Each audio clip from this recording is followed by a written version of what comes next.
ಪ್ರತಾಪ್ ಸಿಂಹರೊಂದಿಗೆ ಅಭಿವೃದ್ಧಿ ಅಧಿಕಾರ ಪ್ರತಾಪ್ ಸಿಂಹರೊಂದಿಗೆ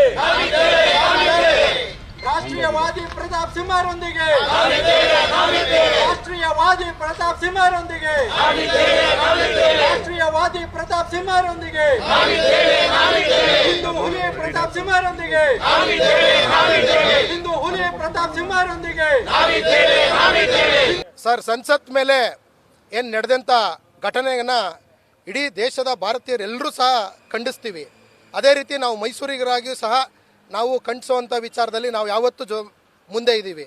ಆದರೆ ಎಲ್ಲೋ ಒಂದು ಕಡೆ ಯಾವಾಗಲೂ ಜನಸ್ನೇಹಿಯಾಗಿ ಜನರ ಅಭಿವೃದ್ಧಿ ಕಾರ್ಯಕ್ರಮಗಳಿಗೆ ಮತ್ತು ತಮ್ಮ ಕಚೇರಿಗೆ ಬಂದಂಥ ಪ್ರತಿಯೊಬ್ಬರೂ ಅವರು ತನ್ನ ಮತದಾರರಲ್ವ ಅಂತ ಯಾವುದೇ ಥರದ ಭೇದ ಭಾವ ಇಲ್ಲದೆ ನಿರಂತರವಾಗಿ ಸ್ಪಂದಿಸುವಂಥ ಪ್ರತಾಪ್ ಸಿಂಹ ಅವ್ರನ್ನ ಟಾರ್ಗೆಟ್ ಮಾಡುವಂಥ ವಿಚಾರದಲ್ಲಿ ಏನು ಮೈಸೂರಿನಲ್ಲಿ ನಡೀತಾ ಇದೆ, ಕೆಲವೊಂದು ದುಷ್ಟಶಕ್ತಿಗಳು ಆ ವಿಚಾರದಲ್ಲಿ ಏನು ಕೆಲವು ಪ್ರತಿಭಟನೆ ಮಾಡ್ತಾ ಇದ್ದಾರೆ. ಅದಕ್ಕೆ ವಿರುದ್ಧವಾಗಿ ನಾವು ಇವತ್ತಿನ ದಿನ ಪ್ರತಾಪ್ ಸಿಂಹ ಅವರ ಅಭಿವೃದ್ಧಿಗೆ, ಅವರ ರಾಷ್ಟ್ರೀಯವಾದಿ ವಿಚಾರಗಳಿಗೆ ಮತ್ತು ಅವ್ರು ಮಾಡುವಂಥ ಕೆಲಸಗಳಿಗೆ ನಾವು ಮೈಸೂರಿಗರು, ಪ್ರತಾಪ್ ಸಿಂಹ ಅವರ ಅಭಿಮಾನಿಗಳು ಅವ್ರ ಜೊತೆ ಇದ್ದೀವಿ ಅಂತ ಇವತ್ತು ಅವರಿಗೆ ಬೆಂಬಲ ಸೂಚಿಸಿ ನಾವಿಲ್ಲೊಂದು ಸಾಂಕೇತಿಕವಾಗಿ V stand with Pratap Simha ಅನ್ನೋ ಒಂದು ಕಾರ್ಯಕ್ರಮನ ಮಾಡಿದ್ದೀವಿ ಸರ್.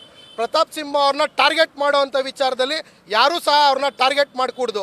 ಕಾರಣ ಇಷ್ಟೇ, ರಾಷ್ಟ್ರೀಯ ತನಿಖೆ ಈಗ ಆಲ್ರೆಡಿ ಇಡೀ ದೇಶದಲ್ಲಿ ಆ ವಿಚಾರದಲ್ಲಿ ತನಿಖೆ ಆಗಬೇಕು ಅಂತ ಆಗ್ರಹ ಇದೆ. ಕೇಂದ್ರ ಸರ್ಕಾರ ತನಿಖೆನೂ ಸಹ ಮಾಡ್ತಿದೆ. ತನಿಖೆನ ಕೊನೆಗೊಳ್ಳೋ ತನಕ ವೆಯ್ಟ್ ಮಾಡಬೇಕು.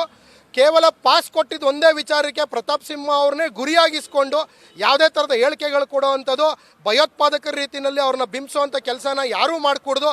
ಆ ರೀತಿ ಮಾಡಿದ್ರೆ ಅವ್ರ ಮೇಲೆ ಕಾನೂನು ರೀತಿ ಕ್ರಮ ಕೈಗೊಳ್ಳಬೇಕು. ನಾವು ಪ್ರತಾಪ್ ಸಿಂಹ ಅವರ ಅಭಿವೃದ್ಧಿ ಕಾರ್ಯ, ರಾಷ್ಟ್ರೀಯ ಕಾರ್ಯಗಳು ಮತ್ತು ಅವರ ಹಿಂದುತ್ವದ ಕಾರ್ಯಗಳಿರ್ಬೋದು, ಎಲ್ಲ ವಿಚಾರದಲ್ಲೂ ಜನಸ್ನೇಹಿಯ ಕಾರ್ಯಕ್ರಮಗಳಿಗೆ ನಾವು ಅವ್ರ ಜೊತೆ ಇದ್ದೀವಿ ಅಂತ ಹೇಳಿ ಇವತ್ತೊಂದು ದಿನ ನಾವು V stand with Pratap Simha ಅನ್ನೋ ಕಾರ್ಯಕ್ರಮನ ಹಮ್ಮಿಕೊಂಡಿದ್ದೀವಿ ಸರ್. ಅವರು ಏನಾದರೂ ಒಂದು ಪ್ರತಿಕ್ರಿಯೆ ಏನಾದರೂ ಕೊಡ್ಬೋದಿತ್ತಲ್ವ? ಬಾಕಿದಕ್ಕೆಲ್ಲ ಟ್ವೀಟ್ ಮಾಡ್ತಾ ಇದ್ರು, ಫೇಸ್ಬುಕ್ಕಲ್ಲೆಲ್ಲ ಹೇಳ್ತಾ ಇದ್ರು.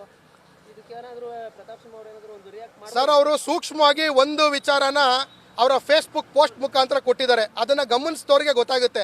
ನಾನು ಕೇವಲ ಪಾಸ್ನ ಯಾರೋ ಕೆಲವ್ರಿಗೆ ಮಾತ್ರ ಕೊಟ್ಟಿಲ್ಲ, ವಿದ್ಯಾರ್ಥಿಗಳಿಗೆ, ಏನು ಮೈಸೂರಿನ ವಿದ್ಯಾವರ್ತಕ ಪೊಲಿಟಿಕಲ್ ಸೈನ್ಸ್ನ ವಿದ್ಯಾರ್ಥಿಗಳನ್ನೂ ಸಹ 10 ಸಂಖ್ಯೆಯಲ್ಲಿ ಕರ್ಕೊಂಡು ಹೋಗಿದ್ದೀನಿ ಪಾರ್ಲಿಮೆಂಟ್ ನೋಡೋದಕ್ಕೆ ಅಂತ. ಪಾರ್ಲಿಮೆಂಟ್ ನೋಡೋದಕ್ಕೆ ವಿದ್ಯಾರ್ಥಿಗಳಿರ್ಬೋದು, ಹಿರಿಯರಿರ್ಬೋದು, ಮಹಿಳೆಯರಿರ್ಬೋದು ಕೇಳಿದಂಥ ಸಂದರ್ಭದಲ್ಲಿ ನಾನು ಅವಕಾಶ ಮಾಡಿಕೊಟ್ಟಿದ್ದೀನಿ ಅನ್ನೋದನ್ನ ಸೂಕ್ಷ್ಮವಾಗಿ ಡೆಲ್ಲಿನಲ್ಲಿ ಹೇಳಿದ್ದಾರೆ. ಅದನ್ನು ಮೈಸೂರಿಗೆ ಬಂದಮೇಲೆ ಖಂಡಿತ ಅವರು ಪ್ರತಿಕ್ರಿಯೆ ಕೊಟ್ಟೇ ಕೊಡ್ತಾರೆ. ಅವರ ಪ್ರತಿಕ್ರಿಯೆಯಲ್ಲಿ ಈಗ 100 ಜನ ವಿದ್ಯಾರ್ಥಿಗಳು ಹೋದಂಥ ಸಂದರ್ಭದಲ್ಲಿ ಯಾರೋ ಒಬ್ಬ ಅಕಸ್ಮಾತ್ ವಿದ್ಯಾರ್ಥಿ ಸಣ್ಣ ಪುಟ್ಟ ಹೆಚ್ಚು ಕಮ್ಮಿ ಮಾಡಿದ್ರೆ ಸದುದ್ದೇಶದಿಂದ ಕರ್ಕೊಂಡೋಗಿರೋ ಪೋಷಕರಿರ್ಬೋದು, ತಪ್ಪುರೆ ಕಲಾ ಶಾಲೇಜನ್ನ ನಾವು ಯಾವುದೇ ರೀತಿ ಬ್ಲೇಮ್ ಮಾಡೋದಕ್ಕಾಗಲ್ಲ. ಸೊ ಆ ವಿದ್ಯಾರ್ಥಿಯ ಮನಸ್ಥಿತಿನ ಅರ್ಥ ಮಾಡ್ಕೋಬೇಕಾಗುತ್ತೆ. ಅದನ್ನು ಅವರು ಸೂಕ್ಷ್ಮವಾಗಿ ಅವರ ಫೇಸ್ಬುಕ್ ಪೋಸ್ಟ್ ಮುಖಾಂತರ ವಿದ್ಯಾರ್ಥಿಗಳೊಂದಿಗೆ ನಾನು ಅಂತ ಹಾಕೋ ಮುಖಾಂತರ ನಾವು ಅವರು ಸಣ್ಣ ಪ್ರತಿಕ್ರಿಯೆ ಕೊಟ್ಟಿದ್ದಾರೆ ಸರ್. ಇನ್ನು ಮಿಕ್ಕಿದ ಪಾರ್ಲಿಮೆಂಟ್ ಸೆಷನ್ ಮುಗಿದ ಮೇಲೆ ಅವ್ರು ಬಂದು ಕೊಡ್ತಾರೆ ಸರ್. ಇದಕ್ಕೆ ಉತ್ತರ ನಾನು ಕೊಡ್ತೀನಿ. ನ್ಯೂಸ್ ಫಸ್ಟ್, ನಿರ್ಭೀತಿಯಿಂದ ನಿಮ್ಮ ಪರವಾಗಿ.